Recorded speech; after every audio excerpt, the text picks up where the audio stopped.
नमस्कार। आप सभी का इस डिजिटल प्लेटफॉर्म पर हार्दिक स्वागत है। आज हम लेसन 3 जिसका नाम है धातु व अधातु।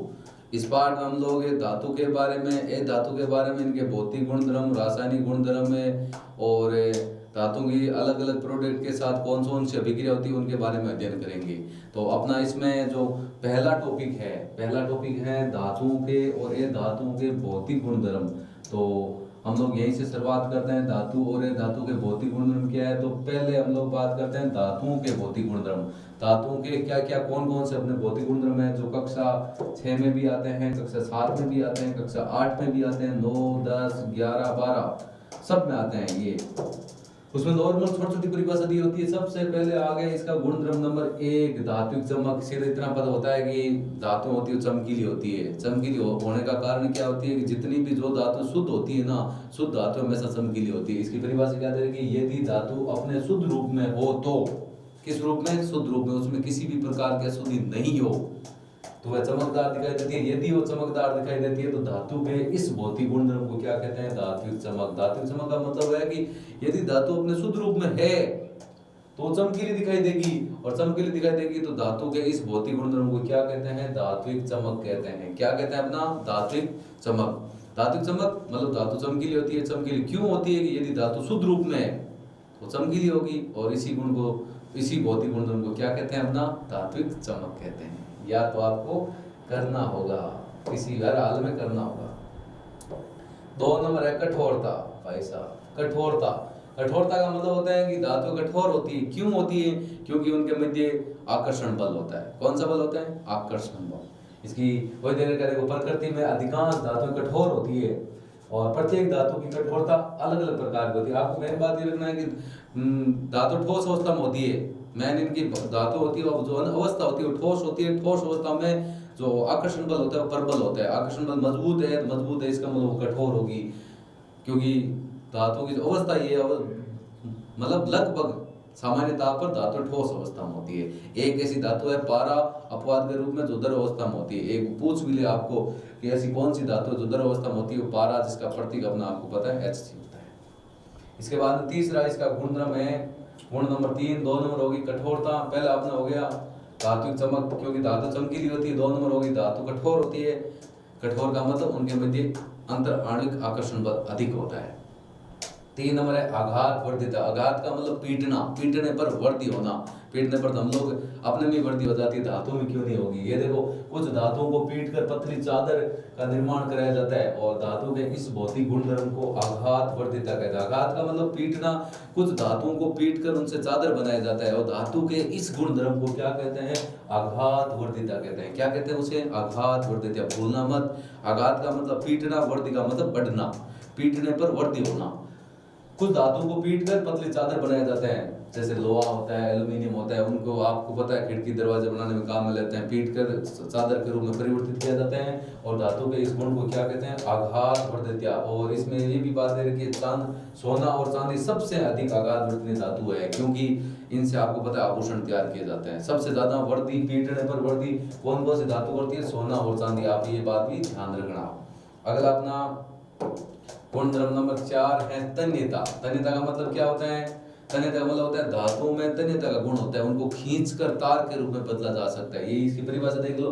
कुछ धातुओं को खींचकर पतले तारों के रूप में परिवर्तित किया जा सकते हैं, और धातुओं के पतले तार के रूप में खींचने की क्षमता को तन्यता कहते हैं। मतलब सीधी सी बात है कि धातुओं को खींचकर तार के रूप में बदलना, खींचेंगे, खींचने पर तार के रूप में बदलना, और इसी गुण को अपना क्या कहते हैं? तन्यता। धातुओं को खींचकर पतले तार के रूप में बदलने की क्षमता को तन्यता कहते हैं। ये इसका गुणधर्म नंबर हो गया अपना 4। और सबसे अधिक तन्य धातु कौन सी है? सोना। आपको पूछ भी लें कि सबसे ज्यादा खींचकर किस धातु को बढ़ाया जा सकता है, वो सोना है, जिसमें 1 ग्राम सोने से यदि आप खींचकर उसको लगभग 2 किलोमीटर लंबा तार बना सकते हो। आपको उसमें उदाहरण मैंने नीचे दे रखे हैं, आप देख सकते हो। ये देखो 1 ग्राम सोना, तो आपको पता है कितना हो सकता है? 1 ग्राम सोने से 2 किलोमीटर लंबे तार का निर्माण किया जा सकता है। 2 किलोमीटर में आपको पता है कितने मीटर? 1 किलोमीटर में 1000 मीटर होते हैं। 1 किलोमीटर कितने मीटर होते हैं? 1000 मीटर, लगभग 3000 फुट होते हैं 1 किलोमीटर में। 2 किलोमीटर 6000 फुट, 2000 मीटर की बात करते हैं। 1 ग्राम सोना, सिर्फ 1 ग्राम सोने से 2000 मीटर 2000 मीटर लंबा तार बना सकते हैं। आपको पूछ लें कि सबसे तन्यता का गुण किस धातु में पाया जाता है, वो आपकी सोना धातु है। उसका उदाहरण भी आपको दे रखा है। 1 ग्राम सोने से 2 किलोमीटर लंबा तार, बोले तो 2000 मीटर लंबा तार बनाया जा सकता है। उसके बाद में इसका पॉइंट नंबर हो गया अपना 5। पॉइंट नंबर 5 है अपना उष्मीय चालकता। तो धातु होती है ऊष्मा की सुचालक होती है। मतलब आपको पता होना चाहिए ऊष्मा की सुचालक का मतलब होता है धातु के एक सिरे को गर्म करने पर वो धीरे धीरे दूसरा सिरा भी गर्म हो जाता है। गर्म कैसे होता है कि धातु हमेशा जो आपका ऊष्मा होती है वो हमेशा उच्च ताप से निम्न ताप की ओर गमन करती है। पहले सिर को हम गर्म करेंगे तो धीरे धीरे दूसरा सिरा भी अपना गर्म हो जाता है। जैसे हम लोग सब्जी बनाते हैं, सब्जी के अंदर वो चमचा होता है एल्यूमिनियम का होता है, तो उसको ऐसे गर्म करते हैं। आपको पता है कि हम लोग हाथ से पकड़ रखे है, धीरे धीरे वो जो भाग हमने हाथ में पकड़ रखा है वो भी हाथ धीरे धीरे गर्म होने लग जाता है। इसका कारण ये होता है कि जो धातु होती है ऊष्मा की सुचालक होती है। ऊष्मा की क्या होती है? सुचालक। और इनका गलनांक बहुत अधिक होता है। गलनांक का मतलब वह ताप जिस पर ठोस द्रव्य में बदलता है। वह ताप जिस पर ठोस किस में बदलता है? द्रव्य में। उस ताप को कहते हैं गलनांक। गलनांक एक ताप होता है। गलनांक एक क्या होता है? वह ताप जिस पर ठोस किस में बदलता है? द्रव्य में। इसमें उदाहरण दे रखे हैं सिल्वर और कॉपर। सिल्वर का मतलब चांदी और कॉपर का मतलब तांबा। ऊष्मा के सबसे अच्छे चालक है, ये ध्यान रखना। ऊष्मा के बोल सकते हैं, विद्युत के बोल सकते हैं। विद्युत के सबसे अच्छे चालक है ये। कौन कौन से? सिल्वर, चांदी और अपना कॉपर। चांदी और कॉपर विद्युत के और ऊष्मा के सबसे अच्छे चालक हैं। अब आपको पता है विद्युत में हम लोग इनको काम में नहीं ले सकते। क्यों नहीं ले सकते? क्योंकि तांबे को तो काम में लेते हैं लेकिन चांदी को नहीं ले सकते, क्योंकि चांदी बहुत ज़्यादा महंगी होने के कारण इसको हम काम में नहीं ले सकते तारों के रूप में। इसके बाद में मरकरी लेड, और मरकरी लेड का मतलब पीबी शीशा हो गया, और मरकरी Hg धातु ऊष्मा की कुचालक है। आपको यदि पूछ ले ऐसी कौन सी 2 धातुएं हैं जो ऊष्मा और विद्युत की कुचालक होती है, तो वो है आपकी एक तो लेड शीशा और मरकरी Hg। मरकरी का मतलब पारा। 2 ऐसी धातुएं होती है जो ऊष्मा और विद्युत की कुचालक होती है। आगे बात करते हैं इनकी। ये आ गया 6 नंबर गुण अपना। 6 नंबर गुण है ध्वनि उत्पन्न करने का गुण। धातु में तो होता ही अपना, देखो जब कोई धातु कठोर सतह से टकराती है तो ध्वनि उत्पन्न होती है, और जो धातु कठोर सतह से टकराने पर आवाज उत्पन्न करती है उन्हें ध्वनिक या सोनोरस। अब इसका जो ध्वनि उत्पन्न करने का गुण होता है उसको ध्वनिक या सोनोरस बोलते हैं। धातु की विशेषता होती है, धातु किसी ठोस सतह से टकराती है, टकराने पर उसमें ध्वनि सुनाई देती है। इस गुण को आवाज उत्पन्न होती है टकराने पर, उस गुण को अपना बोलते हैं ध्वनिक या सोनोरस बोलते हैं। आपको पता होगा, आपने देखा होगा विद्यालय की घंटी होती है, घंटी भी लोहे की बनी होती है। जिस सतह से उसके ऊपर वार किया जाता है वो भी लोहे की होती है। आपको काफी दूर तक उसकी आवाज आती है। इसका मतलब ये होता है कि धातु किसी धातु को ठोस सतह से टकराने पर या ठोस सतह से पीटने पर उसमें से ध्वनि उत्पन्न होती है। इस गुण को ध्वनिक या सोनोरस बोलते हैं। और यही है ध्वनि उत्पन्न करने का गुण किसके अंदर होता है? ठोस धातु के अंदर होता है, जबकि ये धातु में ऐसा नहीं होता है। ध्वनिक बोल सकते हैं उस गुण को। क्या बोलेंगे? ध्वनिक बोल सकते हैं। ये देखो, ये जो आपका चित्र है वो देखो धातु, भाई इसमें क्या दे रखा है? चित्र आपको जो दे रखे हैं वो धातु के लिए दे रखा है कि कौन सी धातु विद्युत की सुचालक होती है, कौन सी धातु विद्युत की सुचालक नहीं होती, उसके लिए वो चित्र बना रखा है। देखो इसमें आप देख सकते हो कि ये आप देखो एक बैटरी है, कितने वोल्ट की हो सकती है आपकी 6 वोल्ट की बैटरी है। यहाँ पर एक अपना बल्ब लगा दिया। इस बैटरी का एक सिरा बल्ब से जोड़ दिया है, उसके बाद में एक सिरा यहाँ स्विच का मतलब हो गया कुंजी के जोड़ दिए। यहाँ क्लिप ए है, यहाँ क्लिप बी है, इन दोनों के बीच में अपना गैप है। गैप बनेगा मतलब यदि आप इनके बीच में मान लो कि लोहे का तार रखते हो तो आपका बल्ब चलेगा। इसका मतलब लोहा विद्युत का सुचालक है। यदि यहाँ पर आप तांबे का तार रखते हो आपका बल्ब जलता है, इसका मतलब तांबा विद्युत का सुचालक है। यदि यहाँ पर आप चांदी का तार रखते हो तो आप बल्ब जलेगा, तो इसका मतलब चांदी विद्युत की सुचालक है। अब लकड़ी रखते हो तो लकड़ी विद्युत की कुचालक है। और कोई दूसरी जैसे अलग रख देते हो, प्लास्टिक रखते हो, प्लास्टिक विद्युत का क्या है? कुचालक है। ये अपना जांच के लिए धातु का मतलब किसी कौन सी धातु विद्युत की सुचालक है, कौन सी धातु विद्युत की कुचालक है, उस चीज का जांच करने के लिए ये अपना चित्र है। इसमें नीचे आपका आप भी रखा है वो टॉपिक है भाई। टॉपिक अपना यदि टॉपिक की बात करें, इसमें 7 नंबर जो टॉपिक है उस टॉपिक में बात कर लेते हैं कि सुचालक। तो अपने को ये पता होना चाहिए धातु होती है वो उस विद्युत की सुचालक होती है। धातु विद्युत की क्या होती है, इसमें 7 नंबर पॉइंट है कि चालकता। 7 नंबर अपना पॉइंट क्या हो जाएगा, इसका चालकता हो जाएगा। चालकता का मतलब हो गया धातु होती है वो विद्युत की सुचालक होती है। और सबसे अच्छा चालक है आपका चांदी। सबसे अच्छा चालक आपको पूछ ले कि कौन सा है, चांदी है। चांदी का प्रतीक अपना क्या होता है, Ag होता है। और उसको हम लोग अपने घरों में काम में नहीं ले सकते। नहीं लेने का कारण है, क्यों नहीं ले सकते, क्योंकि वो ज़्यादा महंगा होने का। 2 ऐसी धातुएं हैं मैंने आपको बताया, मरकरी और पारा। नहीं, लेड, सीसा और पारा, ये 2 ऐसी धातुएं हैं जो विद्युत की कुचालक होती है। जो विद्युत की क्या होती है, कुचालक होती है। पॉइंट नंबर अपना 7 है कि धातु होती है वो उष्मा और विद्युत दोनों की सुचालक होती है। 1-2 अपवाद है, हो सकता है, उसके बोले नहीं। कुल मिला के हमने धातुओं के 7 भौतिक गुणधर्म पढ़े हैं। 7 भौतिक गुणधर्म की बात करते हैं। कौन कौन से आपके 7 भौतिक गुणधर्म थे। 1 नंबर आपका था धातु में, पहला हो गया था अपना धात्विक चमक। 1 नंबर धात्विक चमक हो गया था। दूसरा नंबर धातुएं चमकीली होती है। 2 नंबर धातु कठोर होती है क्योंकि उनके मध्य, क्योंकि वो ठोस अवस्था में होती है, उनके मध्य आकर्षण अंतराल आकर्षण बल बहुत अधिक होता है। अब हम बात करते हैं अपना ए धातु के भौतिक गुणधर्म के बाद। ए धातु के कौन कौन से भौतिक गुणधर्म है। तो इसमें धातु के हम लोग अभी 7 गुणधर्म पढ़ चुके हैं। तो ए धातु के भौतिक गुणधर्म पढ़ते हैं। इसमें भौतिक गुणधर्म में पॉइंट नंबर अपना 1 है भौतिक अवस्था। जैसे धातु है तो सामान्यतः पर लगभग ठोस अवस्था में है। सिर्फ एक अपवाद था, पारा जो धातु थी वो एक द्रव अवस्था में होती है। मरकरी या पारा, Hg उसका प्रतीक होता है। सामान्यतः पर वो एक द्रव अवस्था में होती है। लेकिन ए धातु होती है उनकी भौतिक अवस्था क्या होती है उसका हम लोग देख लेते हैं। ए धातुओं की भौतिक अवस्था क्या है, तो आप इसमें देख लो। देखो, ए धातु सामान्यतः पर ठोस, द्रव्य व गैस तीनों अवस्था में उपस्थित होती है। मतलब जो आपकी ए धातु होती है उनकी भौतिक अवस्था ठोस भी होती है, द्रव्य भी होती है और उसके साथ में क्या होती है, गैस भी होती है। और इसमें दे रखा है सामान्यतः पर जो फॉस्फोरस होती है जिसका प्रतीक कितना होता है, परमाणु क्रमांक होता है। फॉस्फोरस का प्रतीक है P होता है और परमाणु क्रमांक 15 होता है। गंधक की बात करें सल्फर को बोलते हैं। सल्फर का प्रतीक 16 होता है, उसका प्रतीक S होता है, ठोस अवस्था में होता है। ये दोनों भाई बात करते हैं फॉस्फोरस की और सल्फर की, या गंधक सल्फर को बोलते हैं। वो ए धातु है लेकिन उनकी अवस्था कैसी होती है, ठोस होती है, बात होती है। अब ब्रोमीन की बात करते हैं। ब्रोमीन द्रव अवस्था में होती है। ब्रोमीन कौन सी अवस्था में होती है, ना पर नाम नहीं दे रखा है। ब्रोमीन होती है आपकी द्रव अवस्था में। ब्रोमीन कौन सी अवस्था में होती है, द्रव अवस्था में। और हाइड्रोजन की बात करते हैं, ऑक्सीजन की बात करते हैं, नाइट्रोजन की बात करते हैं। ये धातु हैं, ये कौन सी अवस्था में होती है, गैस अवस्था में। तो यहाँ पर है जो ए धातु होती है पदार्थ की, ए धातुओं की जो भौतिक अवस्था है वो 3 होती है, ठोस भी होती है, द्रव्य भी होती है और उसके साथ गैस भी होती है। ठोस का उदाहरण बताए फास्फोरस, और जो सल्फर होते हैं और ठोस अवस्था में होते हैं। ब्रोमीन होती है, वो ब्रोमीन कौन सी अवस्था में होती है, द्रव अवस्था में होती है। हाइड्रोजन, ऑक्सीजन और नाइट्रोजन किस अवस्था में होती है, गैस। इसका मतलब जो ए धातु की भौतिक अवस्था होती है ठोस भी होती है, द्रव्य भी होती है, इसके साथ गैस भी होती है। आगे इसका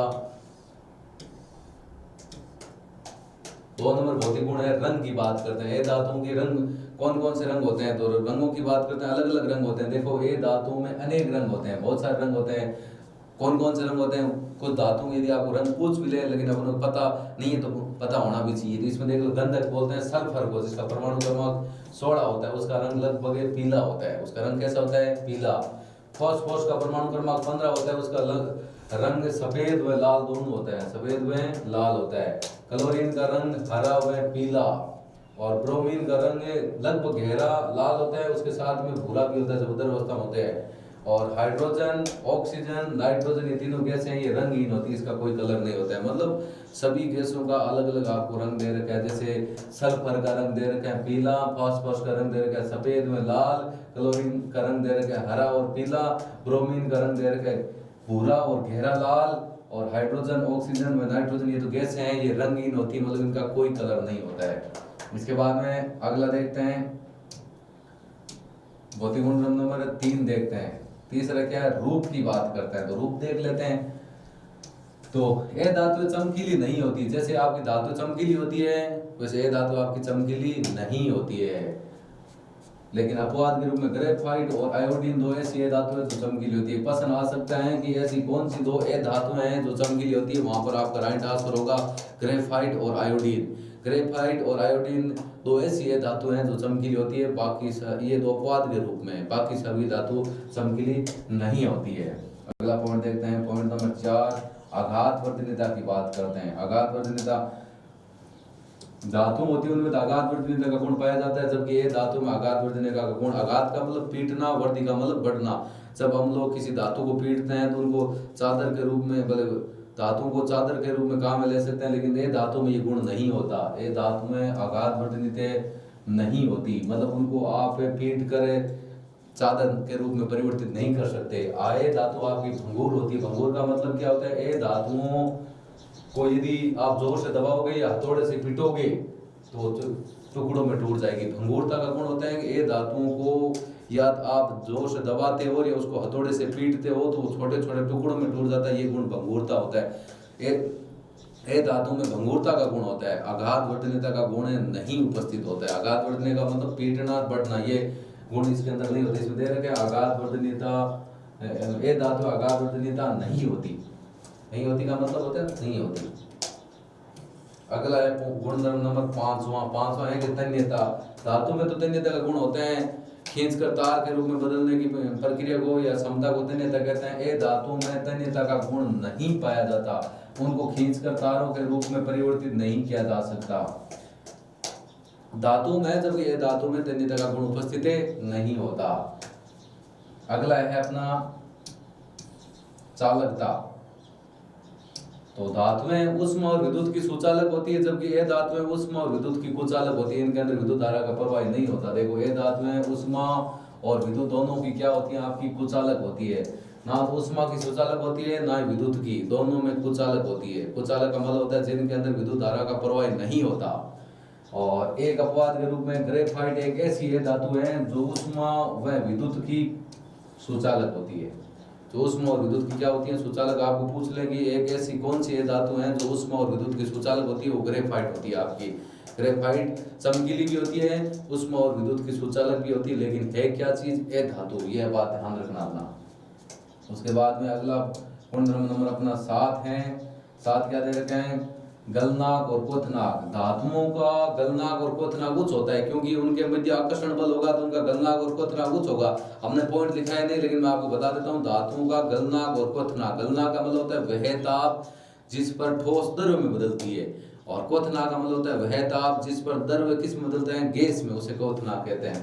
तो धातुओं का गलनांक और क्वथनांक ग्रेफाइट को छोड़कर सभी का गलनांक और क्वथनांक कम होता है, क्योंकि ग्रेफाइट में तो लगभग सारी विशेषताएं धातुओं वाली है, चमकीली भी होती है, उष्मा और विद्युत की सुचालक भी है, लेकिन इसको ए धातु की श्रेणी में रखा गया है। ग्रेफाइट ए धातु होते हुए भी चमकीली भी है और उष्मा और विद्युत की सुचालक भी है। ग्रेफाइट को छोड़कर बाकी सभी ए धातुओं का गलनांक और क्वथनांक का मान कम होता है। गलनांक और क्वथनांक का मान क्या होता है, कम होता है, जबकि धातुओं के गलनांक और क्वथनांक का मान अधिक होता है। इसका पॉइंट नंबर अपना लास्ट 8वां है, घनत्व की बात करते हैं। तो घनत्व क्या है, घनत्व है, वैसे घनत्व की परिभाषा होती है एकांक आयतन में जो द्रव्यमान का मान होता है उसको घनत्व बोलते हैं, लेकिन यहाँ पर हम लोग बात करते हैं ए धातुओं का घनत्व निम्न का मतलब कम होता है, घनत्व का मान कम होता है, जबकि धातु का घनत्व होता है अधिक और ए धातु का घनत्व होता है आपका कम होता है धातु का घनत्व है, और इसी कारण ये मुलायम होते हैं। अपवाद है एक आपका हीरा अपवाद, क्योंकि ये सर्वाधिक कठोर पदार्थ है। आज तक प्रकृति में ज्ञात जितने भी ज्ञात सभी पदार्थ हैं, उन सभी पदार्थों में सर्वाधिक कठोर पदार्थ है वो हीरा है। हीरा कार्बन का एक अपरूप है, वो ए धातु है, ये बात ध्यान रखना, क्योंकि कार्बन ए धातु में है तो हीरा भी एक प्रकार का ए धातु है।